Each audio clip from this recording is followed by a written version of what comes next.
رینڈا ٹوشنر، ترکی امریکی آرکیٹیکٹ۔ رینڈا ٹوشنر امریکہ میں ایک ترکی گھرانے میں پیدا ہوئے۔ اس طرح سے وہ پیدائشی طور پر ایک امریکی شہری تھے۔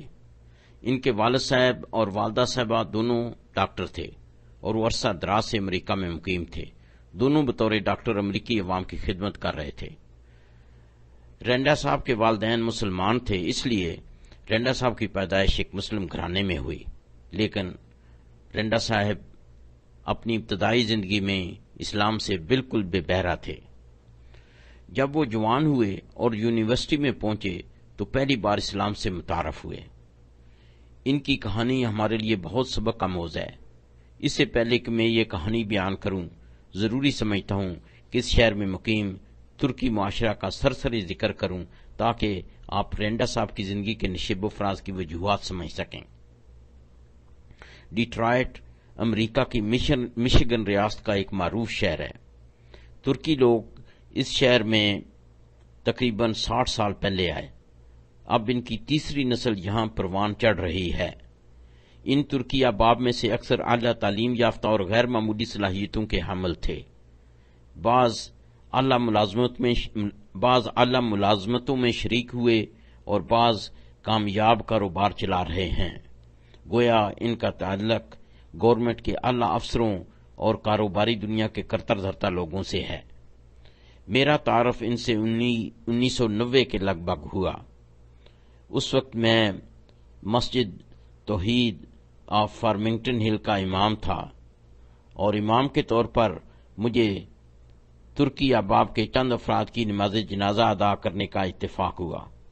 بعد میں مجھے ان کے ترکی سوشل کلب میں بھی مدعو کیا گیا اور میں ان کے گھروں میں بھی آتا جاتا رہا۔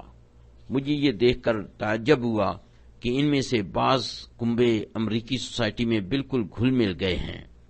مجھے ایک صاحب وقار ترکی بھائی نے اپنی بیٹی اور پوتی سے تعارف کرایا اور بلا جھجک کہنے لگے، مجھے نہایت افسوس کے ساتھ یہ بیان کرنا پڑتا ہے کہ میری یہ پوتی کھانے کی میز پر دعا مانگتی ہے تو اپنے ہاتھوں سے وہی حرکات کرتی ہے اور زبان سے وہی الفاظ کہتی ہے جو عیسائی لوگ کہتے ہیں۔ بیچاری اسلامی دعا آداب سے بالکل بے بہرا ہے۔ یہاں یہ ذکر کرنا بھی ضروری ہے کہ یہ معاملہ صرف ترکی گروپ کا ہی خاصہ نہیں، بلکہ امریکہ میں کئی اور مسلم گروپ دولت کی ریل پیل میں گم ہو کر اپنی اصلیت کھو چکے ہیں۔ لیکن ترکی اور دیگر مسلمان گروپوں میں ایسے بھی افراد ہیں جو امریکہ میں رہتے ہوئے بھی اپنے مادر وطن کے مسلمانوں سے بدرجہ بہتر مسلمان ہیں اور اسلام کی تعلیمات پر نہایت اخلاص کے ساتھ کاربند ہیں۔ اسی طرح بعض والدین کے بعض امریکی بچے اپنے والدین سے بھی بڑھ کر اسلامی تعلیمات پر عمل پیرا ہیں۔ یقیناً ہدایت اور توفیق اللہ کے ہاتھ میں ہے۔ پس رینڈا صاحب ایک متمول مسلم گھرانے میں پیدا ہوئے اور حسب معمول ہائی اسکول کی تعلیم سے فارغ ہو کر انہوں نے یونیورسٹی میں داخلہ لیا، جہاں ان کا بین الاقوامی مسلمان طلباء سے رابطہ ہوا۔ امریکی ماحول کی یہ بات قابل ستائش ہے کہ اکثر امریکی یونیورسٹیوں میں طلباء کو مکمل آزادی حاصل ہے۔ وہ اپنی زندگی جس رنگ ڈھنگ میں بسر کرنا چاہیں بآسانی ویسی زندگی اور طرز حیات کو اختیار کر سکتے ہیں۔ دوسرے لوگ خواہ مداخلت نہیں کرتے بلکہ ایک دوسرے کے طرز حیات کو احترام کی نظر سے دیکھتے ہیں۔ اکثر طلباء اس آزادی کے باعث مثبت روش پر گامزن ہو جاتے ہیں۔ رینڈا صاحب کو اسلامی تعلیمات سادہ اور پرمعنی لگیں۔ انہیں اسلام سے دلچسپی پیدا ہو گئی۔ انہیں تعجب ہوا کہ ایک مسلم گھرانے کے چشم و چراغ ہونے کے باوجود وہ اسلام سے بالکل بے بہرا کیوں ہیں۔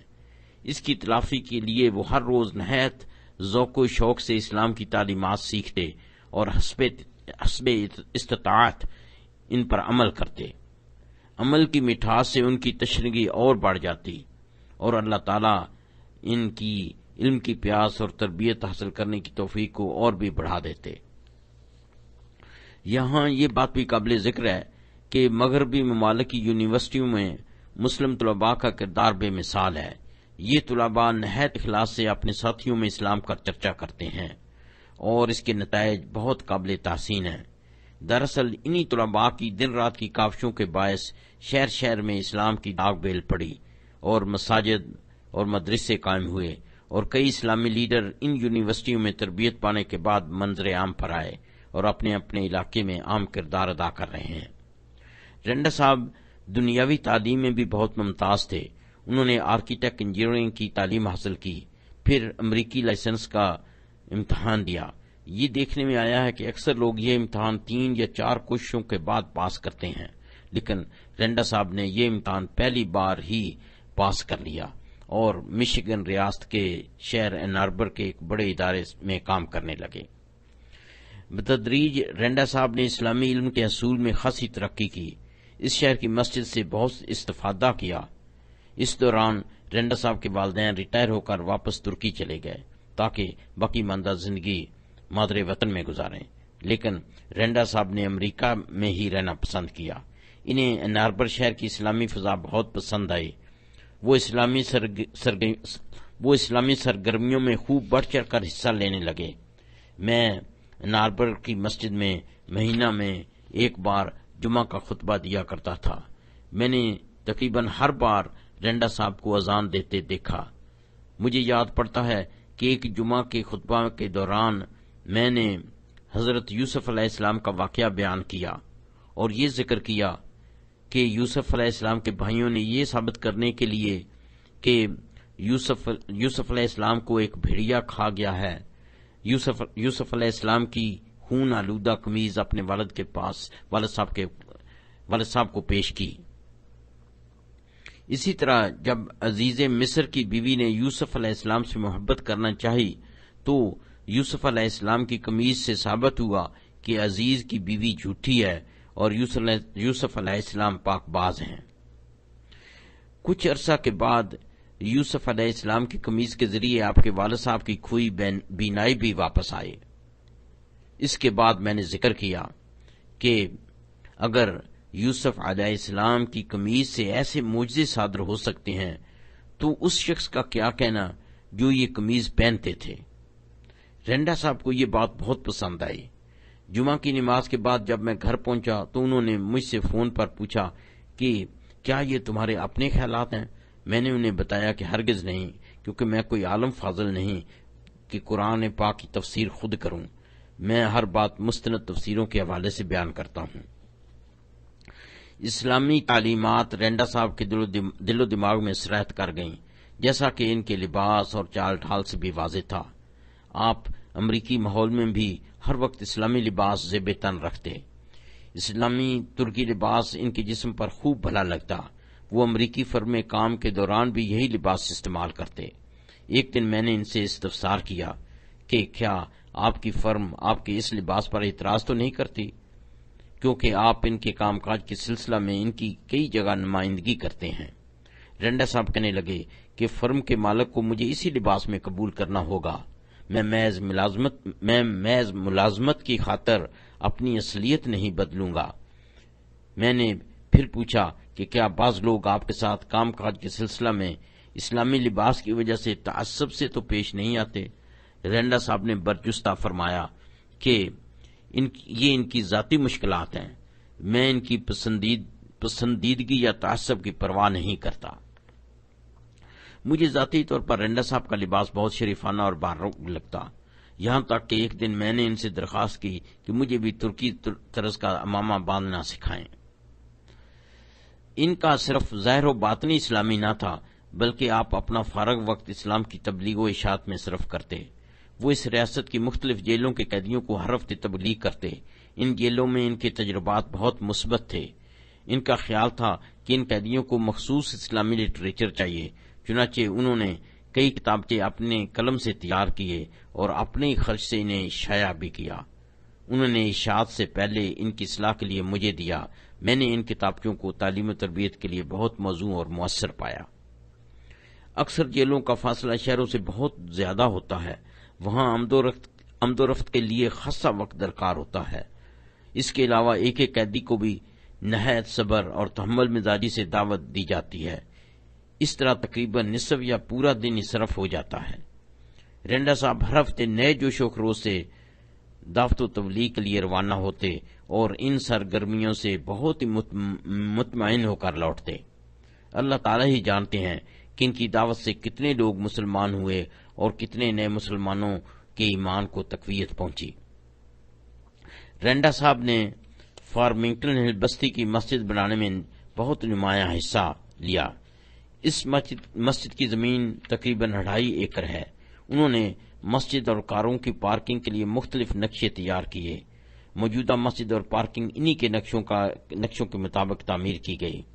مجھے نقشے بنوانے کا تجربہ نہ تھا اور رینڈا صاحب کی مدد کے بغیر میں مزید ہزاروں ڈالر کا اسراف کا مرتکب ہو سکتا تھا، لیکن انہوں نے نہایت دانش مندی، دور اندیشی اور کفایت سے نقشے تیار کیے، جس کے لیے یہ بستی رہتی دنیا تک ان کی مرہون منت رہے گی۔ رینڈا صاحب کی ذاتی زندگی بھی بہت سبق آموز ہے۔ انہوں نے اپنی ازواجی زندگی کے بارے میں یوں فرمایا: میں شادی کے لیے ترکی گیا، لیکن اپنے والدین سے کسی متمول گھرانے کی لڑکی کے لیے نہ کہا، بلکہ اپنی مرضی سے ایک متوسط گھرانے میں شادی کر لی۔ میں جانتا تھا کہ میری رفیقہ حیات اسلامی تعلیمات سے بہت زیادہ متعارف نہیں، لیکن میں پورے اعتماد تھا کہ انشاءاللہ اپنی اہلیہ کو اسلام کی دولت سے مزین کر لوں گا۔ رینڈا صاحب خوب جانتے تھے کہ اللہ تعالیٰ کا فرمان ہے، سب سے پہلے اپنے گھر والوں اور رشتہ داروں کو تبلیغ کرو۔ سب پیغمبروں کے لیے یہی ہدایت تھی۔ رینڈا صاحب نے نہ صرف اپنی اہلیہ محترمہ کو اسلام کی تعلیمات سے مالا مال کر دیا، بلکہ انہیں اپنے دل پذیر کردار کا انمول نمونہ پیش کیا۔ اللہ تعالیٰ کے فضل و کرم سے ان کی اہلیہ صاحبہ بھی اسلامی تعلیمات سے خوب فیضیاب ہوئیں اور عمل میں ان سے پیچھے نہ رہیں۔ دونوں مل کر اناربر شہر میں قابل رشک زندگی گزارنے لگے۔ اللہ تعالیٰ نے انہیں 2 بیٹیاں عطا فرمائیں۔ ایک منظر میری آنکھوں سے کبھی اوجھل نہیں ہوگا۔ وہ کئی بار میرے گھر کھانے کی دعوت پر آئے۔ نماز کے وقت میں اور میرے باقی مہمان فرض نماز کے بعد کی سنتیں ادا کر کے کھانے کی میز پر پہنچ جاتے، لیکن ہر بار رینڈا صاحب نہایت سکون سے اپنی نماز ادا کرتے رہتے۔ ان کا نماز میں انہماک، توجہ اور طمانینت ہم سب کے لیے قابل رشک تھی، اور یہ ان کی چال ڈھال اور چہرے سے نمایاں تھی۔ کاش ہمیں بھی ایسے سجدے نصیب ہو جائیں۔ وہ سجدہ جس سے روح زمین کانپ اٹھتی ہے، وہ سجدہ جس سے روح زمین کانپ اٹھتی تھی، ترس رہے ہیں آج اسے منبر و محراب۔ رینڈا صاحب باتیں کم اور عمل زیادہ کے قائل تھے۔ وہ اسلامی سرگرمیوں میں اور بھی بڑھ چڑھ کر حصہ لینا چاہتے تھے، لیکن یہ وہ زمانہ تھا جب بوسنیا کی جنگ عروج پر تھی اور ہر روز ہزاروں مسلمان شہید ہو رہے تھے اور مسلمان عورتوں کی بے حرمتی کی جا رہی تھی۔ مسلمان یتیم بچے بلبلا رہے تھے۔ دنیا کے کئی ممالک کے مسلمان نوجوان ان کی حسب المقدور مدد کے لیے بوسنیا جا رہے تھے۔ رینڈا صاحب بھی بوسنیا کے یتیموں کی مدد کرنا چاہتے تھے، اس لیے وہ اپنی بیوی اور بچوں کو اناربر شہر چھوڑ کر خود بوسنیا چلے گئے اور اپنی فیملی کے لیے ترکی کے لیے ایک طالب علم کو ولی مقرر کر دیا۔ رینڈا صاحب نے بوسنیا روانگی سے پہلے مجھے فون کیا اور الوداعی سلام کے علاوہ اپنی فیملی کے ولی کے متعلق مطلع کیا۔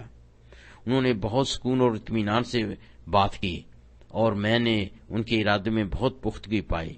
بفضل خدا وہ جلدی بوسنیا پہنچ گئے۔ کچھ عرصہ بعد ہمیں اطلاع ملی کہ وہ شہید ہو گئے ہیں۔ انا للہ و انا الیہ راجعون۔ اناربر شہر کے لوگوں کو رینڈا صاحب پر بہت فخر تھا۔ رینڈا صاحب کا اخلاص ہر ایک کے دل میں گھر کر چکا تھا۔ اس شہر کے لوگوں نے تقریباً $60,000 جمع کیے اور رینڈا صاحب کے معصوم بچوں کی کالج کی تعلیم کے لیے ایک ٹرسٹ قائم کیا۔ رینڈا صاحب کی اہلیہ صاحبہ نہایت شریف اور معزز خاتون ہیں۔ رینڈا صاحب کی شہادت کے بعد بھی وہ گاہے بگاہے بچوں سمیت ہمارے گھر تشریف لاتی ہیں۔ وہ ابھی بھی اسلامی تعلیمات کے اصول میں کوشاں ہیں اور دن بدن قرآن کریم کی مزید آیات حفظ کر رہی ہیں اور رینڈا صاحب کی طرح اپنے حفظ وغیرہ کو دوسروں پر ظاہر نہیں ہونے دیتی۔ ماشاءاللہ ایک مثالی اسلامی زندگی گزار رہی ہیں۔ بے شک ایک شہید کی بیوی کو بے شک ایک شہید کی بیوی کو یہی زیب دیتا ہے۔ رینڈا صاحب کی بچیاں بھی انہی کی طرح بہت زیرک اور فہمیدہ ہیں، اور ان کی والدہ انہیں اسلامی تعلیمات سے آراستہ پیراستہ کر رہی ہے۔ دعا ہے کہ اللہ تعالی ہم سب کو بھی رینڈا صاحب کا اخلاص، ایثار اور قربانی کا جذبہ عطا فرمائے، آمین۔ آخر میں یہ ذکر کرنا بھی مناسب ہوگا کہ رینڈا صاحب کے ترکی میں مقیم والدین کا کہنا ہے کہ ہمیں اس بات پر فخر ہے کہ ہم ایک شہید کے والدین ہیں۔ اسی طرح فارمنگٹن ہل بستی کے شہری بھی اس بات پر فخر کرتے ہیں کہ ان کی مسجد کا ڈیزائن ایک شہید نے بنایا تھا۔ شہادت مطلوب و مقصود مومن، شہادت مطلوب و مقصود مومن، نہ مال غنیمت نہ کشور کشائی، نہ مال غنیمت نہ کشور کشائی۔